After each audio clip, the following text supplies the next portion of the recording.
नमस्कार दोस्तों, मैं डॉक्टर नीतीश प्रियदर्शी और मैं जियोलॉजिस्ट हूँ, इन्वायरमेंटलिस्ट भी हूँ और भूविज्ञान जियोलॉजी पढ़ाता भी हूँ विश्वविद्यालय में। आज मैं एक ऐसा विषय लेके आ रहा हूँ कि हाल के दिनों में कुछ किताबों को मैं खंगालता रहता हूँ देखने के लिए, कुछ कंपेयर करता हूँ एंशिएंट बुक से भी और आधुनिक विज्ञान से भी।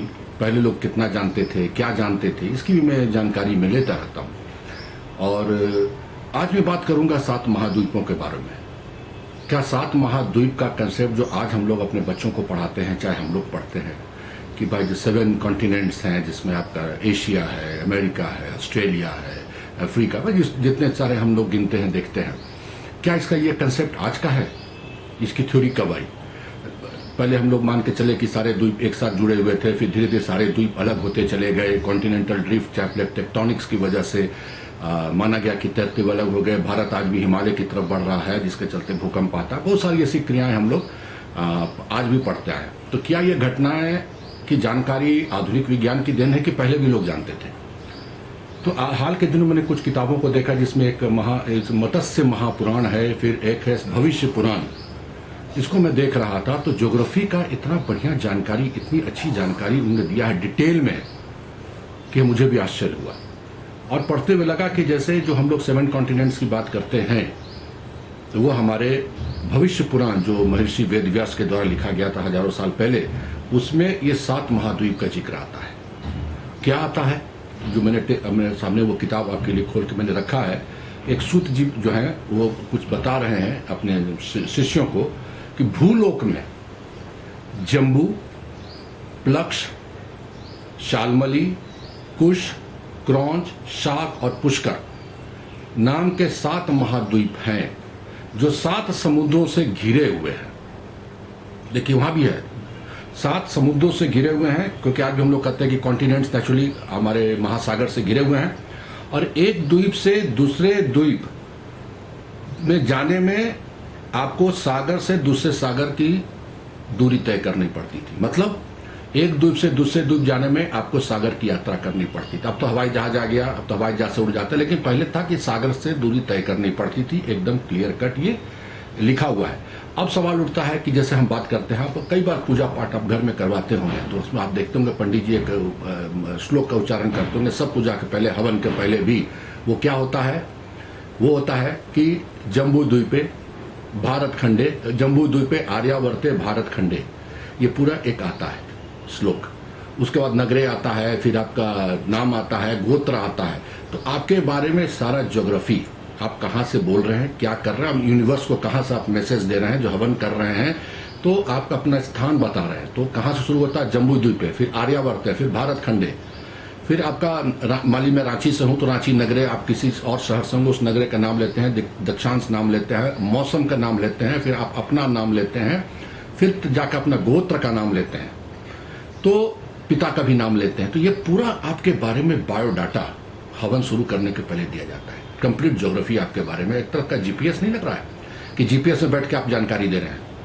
तो उसी तरीके का ये हमारे में जो हमने देखा कि भविष्य पुराण में इसका जिक्र आता है। केवल भविष्य पुराण में ही नहीं, मत्स्य महापुराण में भी इसका जिक्र है, पूरे टोटल ज्योग्राफी का, कि जाना पड़ता था। दूसरा क्या है कि जैसे एक वर्णन है, जैसे जम्बू द्वीप के बारे में, जम्बू द्वीप किसको कहा गया है, जो मान्यता ये चला आ रहा है कि 7 महाद्वीपों का वर्णन जो हम लोगों ने किया है, अपने 7 महाद्वीप हैं, और इन 7 महाद्वीपों में जम्बू द्वीप सबसे बड़ा है। देखिए, अगर हम एशिया की बात करें तो बड़ा है, सबसे बड़ा है। शायद वो आज के यूरेशिया के बारे में बता रहे थे। यूरेशिया मतलब यूरोप और एशिया दोनों शामिल है आपका इसके बारे में।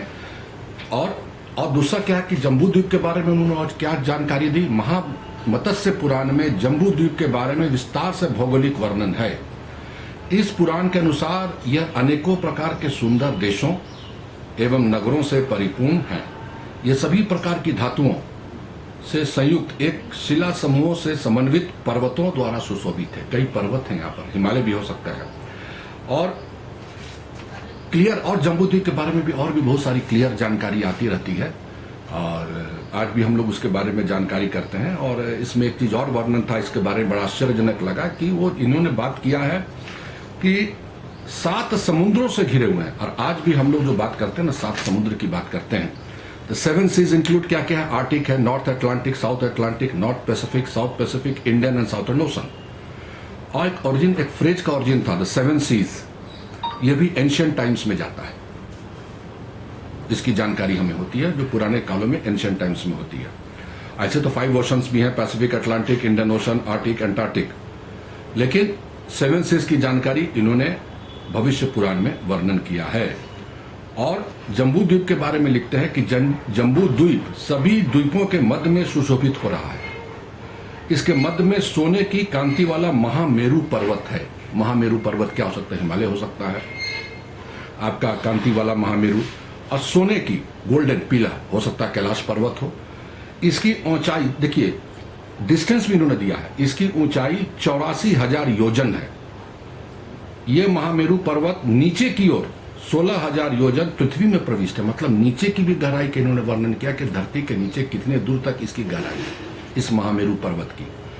और ऊपरी भाग में इसका विस्तार 32,000 योजन है। देखिए कितना डिटेल से दिया हुआ है। यह मेरु पर्वत के दक्षिण में, जो मेरु पर्वत जिसका नाम ले रहे हैं उसके दक्षिण में हिमवन, हिमकूट और निषद नाम के पर्वत है। मतलब उस वक्त भी हमारा ज्योग्राफी के मामले में हम लोग की जानकारी काफी अधिक थी। और केवल ज्योग्राफी नहीं, डेमोग्राफी भी, कैसे लोग रहते थे, क्या करते थे। जैसे हमने एक बात किया आपको एक प्लक्ष महाद्वीप का, तो जो प्लक्ष महाद्वीप है इसके बारे में 100,000 योजन चौड़ा वाला प्लक्ष महाद्वीप है। और इसका नाम क्यों पड़ा प्लक्ष महाद्वीप? ये एक अंजीर का पेड़ है। प्लक्ष को अंजीर का पेड़ संस्कृत में कहा जाता है। ये उसी से भरा हुआ था अंजीर का पेड़ उस द्वीप में, जिसके नाम से ये प्लक्ष महाद्वीप पड़ा। इस तरह बहुत सारी चीजों की जानकारी हमें मिलती रहती है इस आपके भविष्य पुराण से, चाहे महापुराण से, मत्स्य महापुराण से। और दूसरा क्या है कि मेरु के दक्षिण भाग में, देखिए लिखा हुआ है, मेरु के दक्षिण भाग में भारतवर्ष है। तो सबसे बड़ी चीज क्या है कि जो हम इस चीज की हम लोग जानकारी लेते हैं आज के आधुनिक साइंस में, ये हमारे भारतवर्ष में पहले ही वर्णन है, हजारों साल पहले, कि कितने महाद्वीप थे, कितने समुद्र थे, कौन कौन से पर्वत थे। बाद में आपको डिटेल बताऊंगा किस पर्वत के बारे में क्या जानकारी दी गई है, लोग कैसे होते थे, कितनी लंबे चौड़े होते थे, कोई बीमारी नहीं होती थी, माने स्वस्थ रहते थे, खान पान भी वैसे ही था, तो कितनी नदियां थी, ये सब चीज का वर्णन है। अब तो आज देख के आपको आश्चर्य होगा, क्योंकि देखिए जो मैं बता रहा हूं इसको विज्ञान, इसको मैं भी यही बात करता हूं कि जियोलॉजी चाहे विज्ञान इसको अभी कोई साबित नहीं करता है। ये उस वक्त किताब है, लेकिन इसमें हाँ ये मैं जरूर कहूंगा इस पर शोध होने की जरूर आवश्यकता है, जिसको हम लोगों ने पढ़ना छोड़ दिया। चाहे जानकारी आज के बच्चों को है ही नहीं कि ये जो ज्योग्राफी और जियोलॉजी हम पढ़ते हैं इसकी जानकारी आज से हजारों साल पहले हमारे मनुष्य को भी थी, हमारी सभ्यता को भी थी, जो अब नहीं है, हम लोग नहीं जानते। अब इसके बारे में अगर हम बच्चों को पढ़ाएंगे तो उनको विश्वास नहीं होगा, उनको लगेगा कि ये कहानी है, किंवदंती है, ये सब की जानकारी हमें मिलती रहेगी। लेकिन सबसे बड़ी चीज क्या है कि ये जानकारी थी लोगों को पहले, जैसे हमने कहा ना कि 7 सीज, 5 ओशंस, बहुत चीज की जानकारी उस वक्त हमारे में थी। चंद्रमा की गति, पृथ्वी की गति, सूर्य की गति, सबके बारे में विस्तार से जानकारी दिया हुआ है। तो आज मेरा वर्णन सिर्फ था कि ये 7 महाद्वीप के बारे में, कि 7 महाद्वीप कैसे थे। जैसे हमने बताया जम्बू द्वीप के बारे में, और आपके बारे में डिटेल जानकारी इन्होंने दिया है जम्बू द्वीप के बारे में, और पर्वतों के बारे में क्या था, वहां पर किस तरह के पेड़ होते थे, सबकी जानकारी है। तो मुझे लगता है कि अगला जो मैं लूंगा, जो आपके साथ बातचीत करूंगा, कुछ और चीजों पर लेके मैं आऊंगा। जैसे जम्बू द्वीप के बारे में डिटेल जानकारी, क्या है जम्बू द्वीप, उस वक्त क्या होता था जम्बू द्वीप, आज कैसा है जम्बू द्वीप, हम यूरेशिया की बात कर रहे हैं, लोग कैसे होते थे, खान पान कैसा था, जम्बू द्वीप के बारे में, इसके बारे में मैं आपको बताऊंगा। जो आप पूजा पाठ में हमने कहा ना, जैसे जम्बू द्वीप के बारे में अक्सर नाम आप सुनते हैं तो हम लोग नहीं समझते कि जम्बू द्वीप क्या है, लेकिन आज अगले जो मैं लूंगा उसमें आपको जम्बू द्वीप के बारे में डिटेल में बताऊंगा। धन्यवाद।